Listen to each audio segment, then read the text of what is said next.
ഇത് ഇവരെ സംബന്ധിച്ച് വിശ്വാസം പ്രധാനപ്പെട്ട ഒരു കാര്യമാണല്ലോ സിഖുകാരെ സംബന്ധിച്ച് തലപ്പാവ് എന്നുള്ളത്. ആ തലപ്പാവ് ഊരാൻ പറയുകയല്ല, അത് ഊരി വേസ്റ്റ് ബിന്നിലേക്ക് ഇടുകയാണ് ചെയ്യുന്നത്. ആ തരത്തിൽ അവർ അപമാനിക്കപ്പെട്ടിട്ടുണ്ട്. അപ്പോൾ അതാണ് ഗുരുദ്വാര കമ്മിറ്റിയൊക്കെ അതിൽ വലിയ പ്രതിഷേധം അറിയിച്ചിട്ടുണ്ട്. നോക്കൂ, ഇവിടെ മറ്റൊരു കക്ഷിയാണ് ഇവിടെ ഭരിച്ചിരുന്നതെങ്കിൽ, മറ്റൊരു സർക്കാരാണ് ഇവിടെ ഉണ്ടായിരുന്നെങ്കിൽ BJP വിഷയത്തെ എങ്ങനെ കാണുമായിരുന്നു?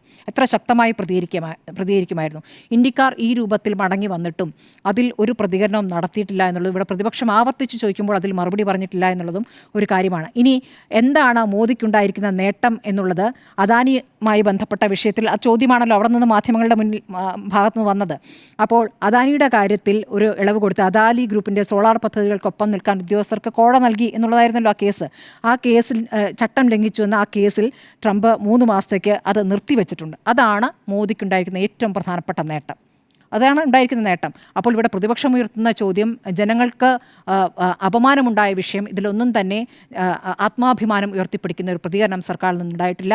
പ്രത്യേകിച്ച് മോദിയിൽ നിന്ന് തന്നെ ആ പ്രതികരണം ആവശ്യപ്പെടുന്നു. അത് വിദേശകാര്യമന്ത്രി നടത്തിയാൽ പോരാ, പ്രധാനമന്ത്രി നടത്തേണ്ടതാണ്.